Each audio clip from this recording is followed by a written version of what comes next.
अभी next question. Yes, अभी इस क्वेश्चन में क्या करना है देखो। This is on operation research linear programming problem. Solve the LPP linear programming problem by using graphical method. By using graphical method to find the maximum value of z, मतलब maximize of z equal to 2x plus 3y subject to the condition x plus y less or equal to 30, y greater or equal to 3, y less or equal to 12, x minus y greater or equal to 0 and x varying from 0 to 20.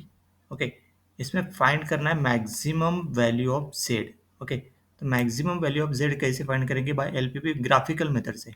Okay देखो, to solve the LPP using the graphical method, we first need to graph the feasible region defined by the constraint. मतलब these are the constraint. Okay, defined by the constraint. Then evaluate the objective function at the vertices of this region and define the objective function at the vertices of this region. तो अभी देखो इसका objective function क्या है? Maximise of z equal to 2x+3y। Constant क्या है यहाँ पे? कंस्टेंट ये जो कंस्टेंट दिया एक्स प्लस वाई लेस और इक्वल टू 30, वाई ग्रेटर और इक्वल टू 3, वाई लेस और equal to 12, x minus y greater और equal to 0 and x varying from 0 to 20। वही लिखा है एक्स माइनस वाई ग्रेटर और इक्वल टू 0, मतलब x is greater और इक्वल टू वाई। एंड ये मतलब क्या होता है? एक्स वैरिंग फ्रॉम 0 to 20, मतलब एक्स ग्रेटर और equal to 0, x is less और इक्वल टू 20। अभी इस कंस्टेंट के हिसाब से अपन प्लॉट करेंगे, plot the boundary line of the inequality. जैसे देखो पहले लाइन 1, मतलब ये पांच पांच लाइन है ना, तो लाइन 1 देखो, L6 तक, मतलब ये वाला जो लिया ना एक्स इज लेस और equal to 20, that is L6 लिया उसको। L1 line 1, x plus Y क्या है? इक्वल टू 30, मतलब x equal to 0, y equal to 30, मतलब 0 30। देन है वाई इक्वल टू 0 पुट करेंगे इसमें, तो एक्स इक्वल टू क्या? 30, मतलब 0 30 30 0। मतलब डायग्राम कैसे आएगा देखो, ये पॉइंट क्या हो गया? This point is 0 30 and this is 30 0, मतलब ब्लू लाइन कौन सी लाइन होगी? ये लाइन होगी x plus y equal to 30, है ना। This line is x plus y equal to 30, but यहाँ पे क्या है? एक्स प्लस वाई लेस और इक्वल टू 30, लेस और इक्वल टू 30, मतलब इधर साइड वाला रीजन हो जाएगा, ऊपर का नहीं, इन साइड। सही, ये वाला रीजन हो जाएगा, मतलब ये पूरा जो रीजन है, ये लाइन के नीचे का रीजन कौन सा हो जाएगा? एक्स प्लस वाई लेस और इक्वल टू 30। नेक्स्ट, L2 देखो, मतलब ये x equal to 10, y equal to 20, 10 20, x equal to 20, y equal to 10 20 10, मतलब ये इसी लाइन के ऊपर का इक्वेशन, वो पॉइंट जो है ना, वो इसी लाइन के ऊपर के पॉइंट है, 10 20 20 10। Then line L2 y equal to 3, मतलब horizontal line, y equal to 3, मतलब कौन सी लाइन होगी? ये जो ग्रीन लाइन है ना, this line is y equal to 3। और y क्या है? ग्रेटर और इक्वल टू 3, मतलब कौन सा रीजन हो गया? ऊपर का। y ग्रेटर और इक्वल टू 3, मतलब ये जो लाइन है ना, इस लाइन के ऊपर का रीजन हो गया वो, y ग्रेटर और इक्वल टू 3, मतलब। ओके, नेक्स्ट लाइन है y इज लेस और equal to 12। y is less और इक्वल टू 12, मतलब y इक्वल टू 12 लाइन लेंगे, हॉरिजॉन्टल लाइन। तो ये जो लाइन है कौन सी लाइन? ये जो लाइन है, ये लाइन कौन सी है? This line is y equal to 12। So this line is y equal to 12, और लेकिन यहाँ पे रीजन क्या है? y इज लेस और इक्वल टू 12, मतलब नीचे वाला पोर्शन हो गया। इस लाइन के नीचे वाला पोर्शन कौन सा हो गया? y इज लेस और इक्वल टू 12। ठीक है, इसकी लाइंस के नीचे वाला y लेस और इक्वल टू 12 है। सो देखो अभी नेक्स्ट है x माइनस वाई ग्रेटर और इक्वल टू 0। नेक्स्ट लाइन देखो यहाँ पे, मतलब x माइनस वाई ग्रेटर, मतलब x minus y equal to 0, मतलब x इक्वल टू वाई, मतलब a line passing through the origin with slope 1। मतलब ये जो लाइन है ना, ये येलो लाइन जो है, ये this line is x equal to y passing through origin, मतलब ये जो पॉइंट है दिस इज ओरिजिन, ये point origin passing through the origin. सही है, ये लाइन होगी। लेकिन यहाँ पे क्या है? एक्स माइनस वाई ग्रेटर और इक्वल टू 0 रीजन। अभी डिटरमाइन द फिजिबल रीजन आगे देखते हैं भाई। एक्स माइनस वाई देखो, यस, अभी देखो ये एक्स माइनस वाई ग्रेटर और इक्वल टू क्या है? 0, मतलब एक्स इज ग्रेटर और equal to 0। X is greater और इक्वल टू 0, मतलब ये लाइन के इधर साइड वाला रीजन हो गया। एक्स इज ग्रेटर और equal to, sorry, x minus y greater और इक्वल टू 0, मतलब एक्स इज ग्रेटर और equal to y. X is greater और इक्वल टू वाई, मतलब ये जो लाइन है एक्स इक्वल टू वाई, ये लाइन के इधर साइड वाला रीजन हो गया एक्स इज ग्रेटर और इक्वल टू वाई। सही है, अभी आगे आएगा जैसे देखो, नेक्स्ट लाइन फाइंड करेंगे अपन। एक्स इक्वल टू वाई हो गया, मतलब देखो 0 0 10 10, उस हिसाब से। देन एक्स इक्वल टू 0, क्योंकि ये जो लाइन है एक्स इज ग्रेटर और equal to 0, x is less और इक्वल टू 20, मतलब x equal to 0, x equal to zero line कौन सी होगी? X equal to zero line होगी दिस वाई एक्सिस। ये जो वाई एक्सिस है ना, ये वाई एक्सिस पूरा एक्स इक्वल टू जीरो, सही है। Then x equal to 20, x equal to 20 मतलब ये जो रेड है, this red line is x equal to 20, सही है। और देखो यहाँ पे एक्स इज ग्रेटर और इक्वल टू जीरो, मतलब एक्स इज ग्रेटर और इक्वल टू जीरो मतलब ये वाला इधर साइड वाला ग्रेटर और ये लाइन के ये जो लाइन है ना, ये line x equal to zero है, मतलब एक्स इज ग्रेटर और इक्वल टू जीरो मतलब ये रीजन।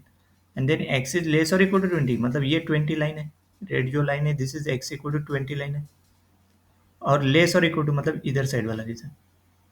तो अभी पूरे लाइन का कॉमन रीजन देखो अभी, देखो अभी x equal to 20 vertical line है, x equal to zero y axis है, लिखा ही है वहाँ पे।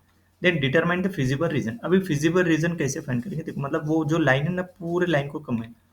Step two, determine the feasible region. Let's consider the inequality to shade the feasible region. तो एक्स प्लस वाई लेस और इक्वल टू 30 मतलब रीजन बिलो और on the line x plus y equal to 30, मतलब जैसे zero zero less और equal to this is 30, मतलब ये जो है ना मैंने बताया ये इधर साइड वाला रीजन, मतलब ये जो ब्लू लाइन है उसके नीचे का पूरा रीजन कौन सा हो गया? एक्स प्लस वाई लेस और इक्वल टू 30। दूसरा है वाई ग्रेटर और equal to 3, y equal to 3 कौन सी? ये जो ग्रीन लाइन है ये वाई इक्वल टू 3 के उसके ऊपर का रीजन कौन सा हो गया? वाई ग्रेटर और equal to 3। Then y is less और इक्वल टू 12, मतलब ये जो ये लाइन है, ये लाइन क्या है? वाई इक्वल टू 12, उसके नीचे का पोर्शन हो गया वाई इज लेस और equal to 12। X is greater और इक्वल टू वाई, मतलब द रीजन बिलो और on the line y equal to x. Below मतलब ये इधर साइड वाला below y equal to x, जैसे टेस्ट किया 0.53 लिया है तो 5 ग्रेटर और इक्वल टू 3 है, is true. So the right and below of the line y equal to x, x is greater or equal to 0, the region on the right or on the line x equal to 0 y axis, मतलब ये ना कि ये इधर side पूरा इधर side वाला। then x is less or equal to the region to the left or on the right or on the line x equal to 20। वही देखो feasible region area where all these conditions are satisfied is the given region will be the polynomial polygon, the given region is a polygon, सही है। देखो ना, ये पूरे line मिला के कॉमन फिजिबल रीजन कौन सा है? देखो ये लाइन के नीचे का ब्लू लाइन मतलब ये एक्स प्लस वाई लेस और इक्वल टू 30, देन ये जो ग्रीन लाइन है उसके ऊपर का, क्योंकि y ग्रेटर और इक्वल टू 3 है, देन y लेस और इक्वल टू 12 मतलब ये जो लाइन है इसके नीचे का, मतलब ये नीचे आगे ये पोर्शन देखो y लेस और equal to 10, then x minus y greater और इक्वल टू 0 मतलब x इक्वल टू y जो लाइन है इसके इधर साइड का पोर्शन, ये जो ब्लू लाइन है ये येलो लाइन है ना उसके इधर साइड का ये हो गया इधर साइड का portion. Then x is greater और इक्वल टू 0 मतलब ये ग्रेटर और इक्वल टू 0 ये लाइन के इधर। देन x इज लेस और इक्वल टू 20 मतलब ये जो रेड लाइन है लेस और इक्वल टू 20 मतलब इधर साइड वाला। सो कॉमन रीजन ये आ गया, ये जो शेडेड रीजन है this is a common region feasible region. अभी ये इसके जो वर्टेक्स है इसके वर्टेक्स के ऊपर पॉइंट फाइंड करेंगे, है ना, वर्टेक्स फाइंड करेंगे। देखो भी वर्टेक्स फाइंड करेंगे, देखो भी step number 3, identify the corner point vertices of the feasible region, मतलब ये जो फिजिबल रीजन है ना इसके वर्टाइसेस फाइंड करेंगे। We find the intersection point of the boundary lines that form the vertices of the feasible region. जैसे vertex A मतलब कौन सा? ये वाला वर्टेक्स, ये किसका इंटरसेक्शन हो गया? ये ग्रीन लाइन और येलो लाइन।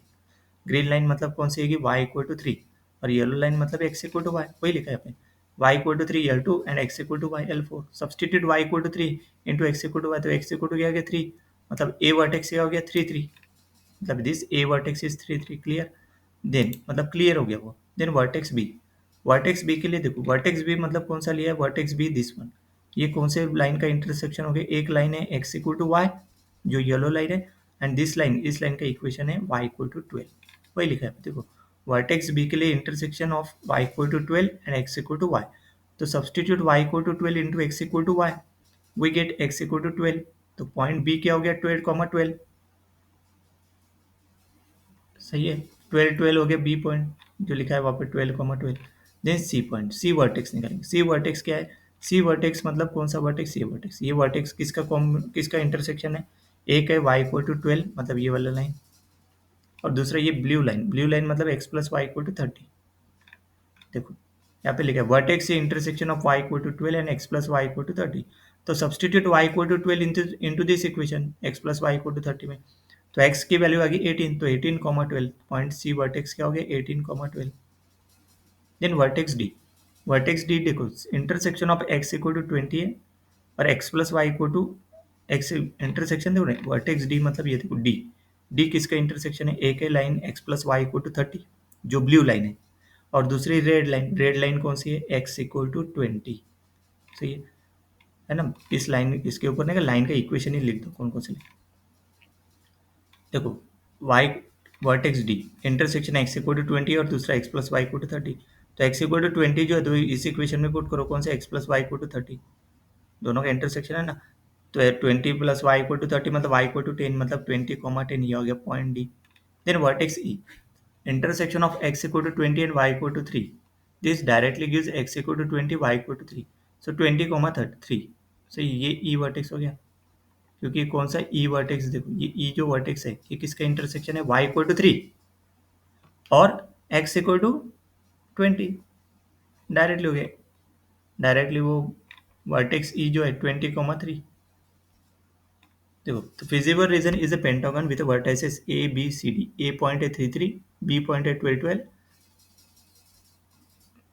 C point है 18 12, D 20 10, E 23। Evaluate the objective function, objective function देखो यहाँ पे z इक्वल टू क्या है, 2x प्लस 3y दिया है, तो 2x प्लस 3y है एट ईच वर्टेक्स एट ए 3 3 है, तो मतलब इसमें x की वैल्यू 3 पुट करो, y की वैल्यू 3। देखो यहाँ पे 2 into three plus 3 into three कितना आ गया 15। b पुट करो, p की वैल्यू पुट करेंगे तो क्या आ गया 12, यहाँ पे x 12 पुट करना पड़ेगा, y 12, क्योंकि b पॉइंट 12 12 है, मतलब this is the value, first जो वैल्यू है वो वैल्यू है एक्स की, सेकंड जो वैल्यू है उसकी वैल्यू वाई की, एक्स कॉमा वाई। तो इसमें पुट करने के बाद क्या आ गया 60 आ गया। देन सी पॉइंट है 18, 12, फिर से इसमें पुट करो, वो आ गया 72। देन 20 10 वो आ गया 70। देन 23 49। अभी determine maximum value of Z, अभी ये पूरे जो वैल्यू फाइंड किए 15 60 72 70 49, इसमें मैक्सिमम वैल्यू कौन सी है 72।